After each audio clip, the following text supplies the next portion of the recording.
Hi everyone, it's me, Crafty Witch. Welcome back to my channel. We went picking sage today. I tried to make some videos of that. Didn't turn out too good because of the wind, and I don't have those little fuzzy things that go over top of the mic on my camera, so that didn't help too much. Anyway, we did get some sage, and some of it's already started to go to seed, and I don't like picking it when it's like that. We try to always pick it before it reaches that stage. But we got some that is going to seed and it's been picked, so we have to use it now. Typically how I dry it, there's 3 different ways if I'm going to dry sage. The one common way that a lot of people will do is they will gather the plants by the roots, well, towards the roots.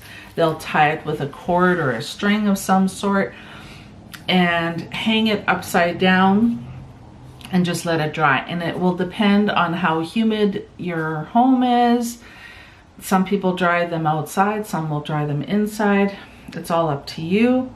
And then you'll know when it's dry when you go to take a leaf and it's brittle and you can crumble it kind of like in your fingers, like it's brittle. It's not moist or anything like that. Moist.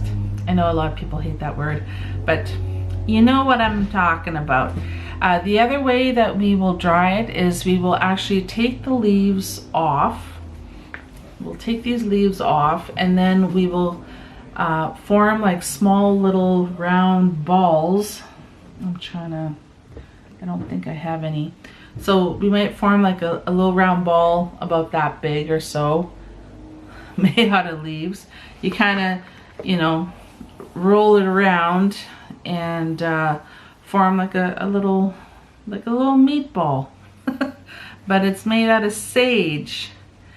Let's see if I can show you here. And what we do with those is we will take these little balls that we form with these leaves, and we will roll them up so you get just a little bit of sage like that. See? Not a whole lot. And you can kind of squish it, and you just like you're making like a little meatball. And then you have a little round sage ball, right? Now you can make it a little bit bigger than this. Typically it's a little bit bigger. Let's see here. And you roll them, makes your hands smell really nice, your hands smell like sage. And then you form like these little loose balls that are made out of sage. Oh, come on, focus. Okay. And then you spread out some newspaper like on a flat table and you set them out on a newspaper. You make sure they don't touch each other. You set them on newspaper and you just let them dry.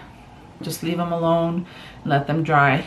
Some people will put like a light layer of cheesecloth over top so that they can still get air, but it still kind of protects them. And then once they're dry, they're handy this way too, because when they're dry and they're that little ball, it will catch fire easy. So if you don't happen to have any self-igniting charcoal discs for incense or anything like that, then you can burn this. If you have very limited amount of sage, and sometimes people might come to you and they ask for help, or you know, you can give them like a few balls of sage in order to I thought there was a spider on me. It's just a long piece of grass, you know, to help them out without depleting your own resources if you don't have a whole lot. So that's one way we'll dry it as well. The other way is we will form them into smudge bundles, and then we will use cotton embroidery thread, which looks like that. And you want to make sure it's cotton, because when you smudge, if it's cotton, it will just, the thread will just burn and create ash. If it's synthetic, it will form a hard, like plastic, almost like a hard little nub, and that's not good for smudging. Like that's some kind of plastic or something, and that's not what you need to use. So just not good for smudging. And then if we were going to make the smudge bundles, like for instance, out of this batch, if we're going to make a smudge bundle out of this batch, I would tie off this end down here, and you would use these.